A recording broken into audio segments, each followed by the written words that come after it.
Assalamualaikum warahmatullahi wabarakatuh. Perkenalkan saya Sisi Levaiti Rusdi dengan 15036200064 dari Pendidikan Teknik Bangunan Universitas Negeri Jakarta. Di sini saya akan memberikan materi mengenai mata pelajaran mekanika teknik untuk kelas 10 semester 1.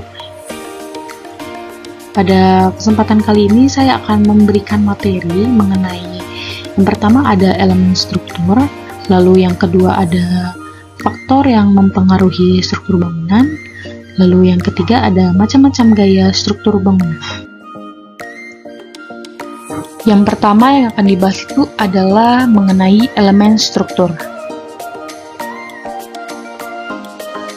Elemen yang pertama itu ada pondasi bangunan. Nah, pondasi ini tuh berada di bagian paling dasar bangunan yang digunakan untuk meneruskan beban yang ada di struktur bangunan itu ke lapisan tanah yang ada di bawah bangunan. Jadi intinya tuh pondasi ini tuh untuk mentransfer beban-beban yang ada di dalam bangunan kepada tanah yang ada di bawah bangunan tersebut ya. Nah, dalam konstruksi bangunan gedung ini tuh pondasi itu ada dua. Ada pondasi dangkal dan pondasi dalam. Nah, yang pertama itu ada pondasi batu kali. Pondasi batu kali ini tuh pondasi dangkal.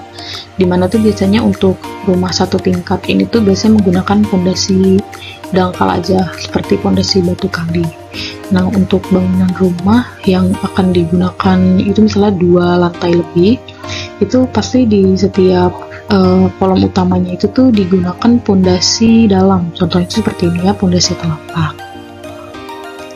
Lalu selanjutnya kita akan membahas mengenai slough. Slough itu tuh bagian bangunan yang ada di atas pondasi untuk menyalurkan beban ke setiap titik pondasi. Lalu slough itu juga punya fungsi untuk mengunci dinding dan kolom agar dia itu tetap kuat. Jadi tuh akan tetap di situ aja meski ada pergerakan tanah ya. Nah, selanjutnya tuh ada kolom. Kolom itu tuh sering disebut tiang penyangga. Nah, kolom ini tuh bagian dari konstruksi bangunan gedung yang gunanya itu tuh untuk menahan beban aksial dan tekan vertikal. Lalu ada balok. Balok ini berguna untuk menahan rangka pada langit-langit plafon dalam suatu ruangan. Nah, bagian ini umumnya terbuat dari kayu, beton, atau baja. Nah, balok ini tuh akan menopang beban dari pelat lantai, dari dinding, maupun beban dari balok itu sendiri. Lalu yang terakhir itu ada atap. Atap ini tuh merupakan penutup dari suatu bangunan yang melindungi bagian dalam bangunan dari hujan maupun salju. Nah, atap ini tuh bukan sekedar penahan dari hujan atau salju, tapi atap ini juga berguna untuk menahan dari berbagai cuaca ya, mungkin dari yang banyak anginnya, debu-debu, juga panas matahari bisa digunakan atap. Nah, bentuk atap tuh ada yang datar, ada yang miring, itu ada yang dak beton, ada juga yang seperti biasa itu yang seperti segitiga. Nah, ini ilustrasinya. Yang pertama di bawahnya ada pondasi, slough, kolom tuh yang vertikal, ring, balok atau balok, dan ini ada kuda-kuda untuk atap pelana ya. Jadi kalau atapnya seperti ini tuh harus ada rangkanya, kecuali kalau atapnya tuh datar, dia tidak perlu rangka. Nah, ini lebih jelasnya lagi, di sini ada pondasi, sini slough, sini ada kolom, lalu sini ada balok atau ring balok, dan ini ada atapnya. Lalu selanjutnya yang kedua itu adalah faktor yang mempengaruhi struktur bangunan. Yang pertama itu kita akan membahas mengenai kriteria atau desain. Nah, hal ini tuh merupakan hal pertama yang mempengaruhi struktur bangunan. Kriteria ini tuh nantinya akan jadi penentu atau petunjuk saat membangun sebuah bangunan. Ada beberapa kriteria yang akan kita bahas, yaitu struktur itu misalnya harus menampung beban secara aman dan efisiensi, yang dimana kita tahu itu sangat penting ya. Lalu struktur itu bangunan harus ekonomis, serta adanya perakitan elemen atau material. Pertama kita akan bahas dari segi ekonomisnya. Nah, ekonomis itu sebagai penentu dari dalam kita membangun sebuah bangunan rumah. Karena harga yang baik akan mendorong peminat untuk membangun sebuah bangunan. Nah, dari semua hal ini kan kita memiliki kriteria-kriteria ya sebagai orang yang akan membangun sebuah bangunan. Itu pasti dari segi harga dan daya tahan. Semakin murah dan semakin kuat daya tahannya, peminatnya pasti akan banyak. Tapi mungkin dari faktanya itu banyak yang murah tapi tidak memiliki daya tahan yang cukup efektif. Ada yang harganya standar tapi daya tahannya cukup kuat. Nah, itu biasanya akan memiliki peminat pembeli yang banyak. Nah, jika harga tinggi harus diiringi dengan kualitas yang baik pula. Jadi walaupun misalnya ada bahan bangunan yang harganya tuh sangat mahal, tapi dia sesuai gitu dengan harganya. Meski mahal, dia memiliki kekuatan yang sangat tinggi dan tahan sampai, dan misalnya kayak dari cuaca ini dia tahan, cuaca ini dia tahan, atau dia tahan bisa bertahun-tahun lamanya. Jadi itu ada keseimbangan dan mencegah terjadinya kekecewaan pada klien. Lalu yang selanjutnya itu adalah dari segi pembebanan. Pertama itu ada beban pada lantai gedung. Hal ini tuh menyangkut pada benda atau fasilitas yang berada di dalam sebuah rumah. Nah, contohnya itu ada beban mati dan beban hidup. Nah, beban mati itu tuh seperti yang tadi kita sebutkan sebelumnya, seperti sloop, balok, kolom, rangka atap, dan lain-lain. Itu rangka-rangka struktur itu termasuk beban mati.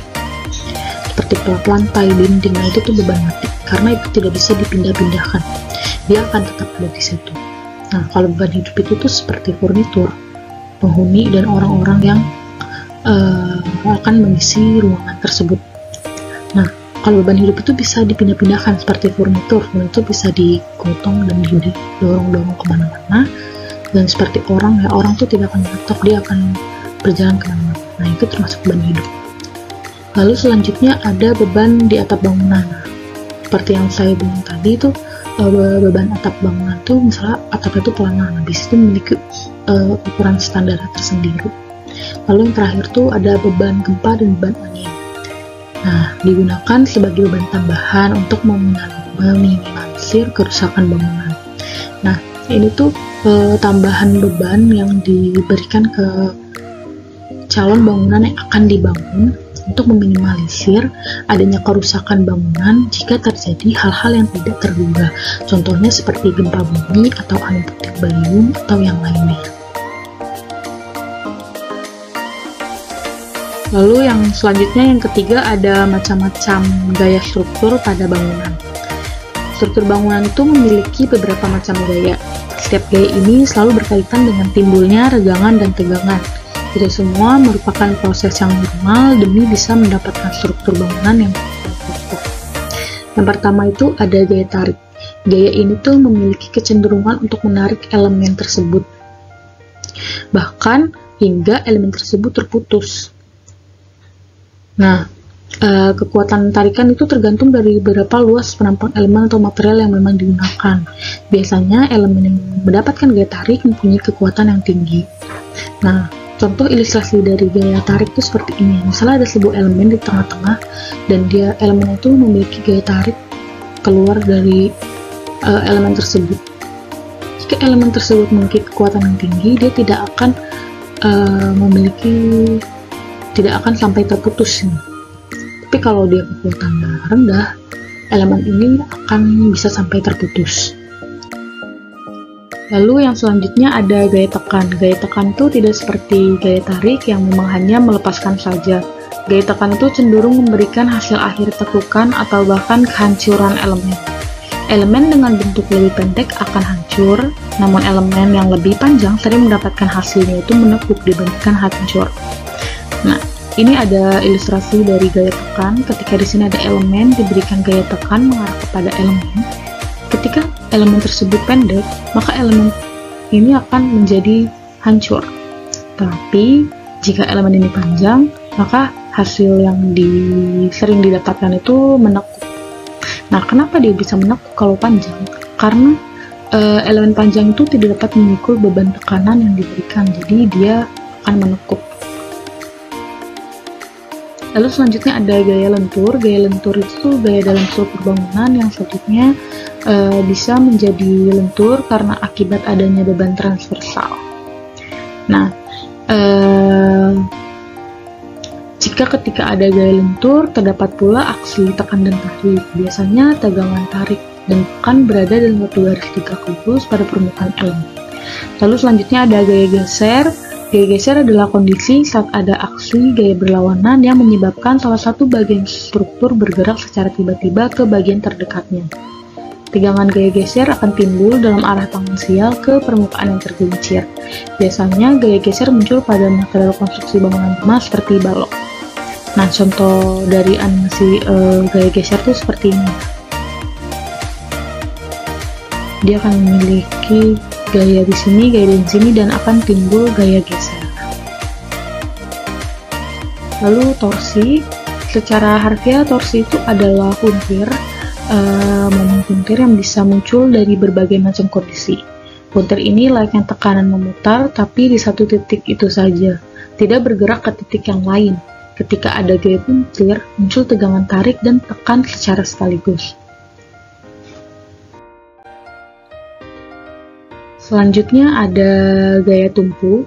Gaya tumpu itu bisa muncul saat dua elemen saling mengalirkan gaya satu sama lain. Tegangan yang terjadi mempunyai arah garis tegak lurus di bagian permukaan elemen. Berikut ilustrasi gaya tumpu. Berikut dasar pustaka yang saya gunakan. Terima kasih sudah menyimak video pembelajaran kali ini. Jika ada pertanyaan yang ingin ditanyakan, bisa direct message ke Instagram saya di @rsd. Kurang lebihnya mohon maaf. Wassalamualaikum warahmatullahi wabarakatuh.